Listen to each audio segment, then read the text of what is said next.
Firstly, we are talking about generosity in general and hospitality in particular. The guests must be fed, protected, and honored. No fellah wants to be called stingy. Sometimes this trait is carried to the extremes of extravagance. The second one, bold and personal ingenuity.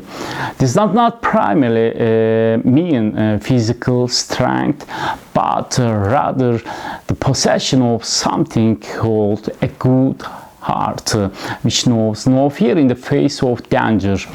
Calling someone a coward is one of the highest insults among Fellahs.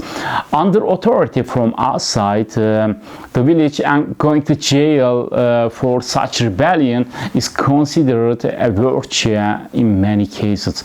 The third one, respects your age. Being old brought prestige and respect. Older people are valued and their advice is sought. They have the wisdom that is the result of long experience. He is also the legal owner of joint family property. The fourth one, the glorification of leadership. Normally, leadership is not a birthright, more achieved by those who comply with the standards. A community usually has several recognized leaders, each of whom excels in one aspect of life. Of course, the more desirable qualities a leader has, the wider scope of his prestige. In general, these qualities are intelligence, wisdom, honesty, generosity, landed property, good farming, learning, and religious devotion. The fifth one, personal touch in human relations. Personal appeal and meditation can end a bloody feud between two parties when the legal procedures, including fines and imprisonment, fail.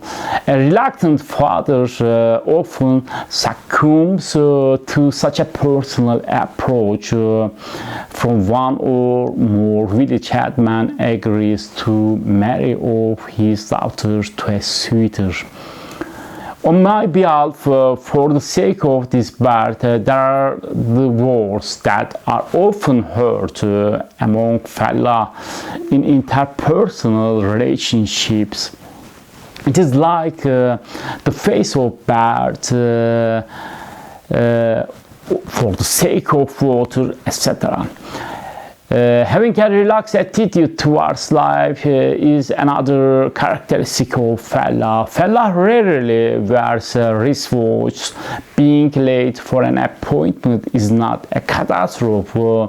It used tomorrow to mean the next day, the next month, or the next year. Being late to meetings is a special feature of such a culture. The seventh one, mutual aid. This includes joint family members cultivating the land, arranging a marriage, helping distant relatives, etc. Manifests itself clearly in the way we cooperate in work.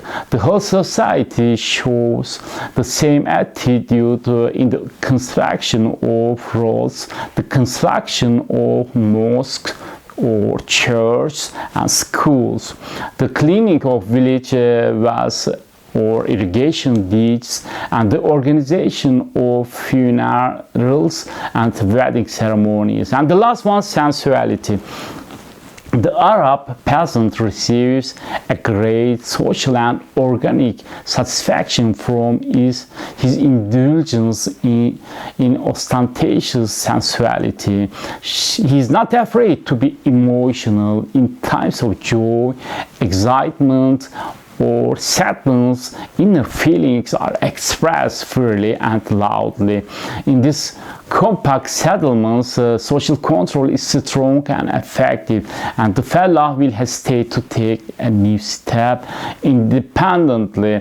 When faced with such situations, the individual reveals the awareness of society with expressions such as "Who is the village for new ideas?" "The village is against this innovation." And agriculture extension is difficult in developing countries concerning the main cultures of those countries, and the peasant culture are generally risk averse, and they are rejecting innovative ideas first, and I think there are some cultural barriers among peasants, and we need to overcome these barriers so that we can succeed in our projects and programs among the peasant society.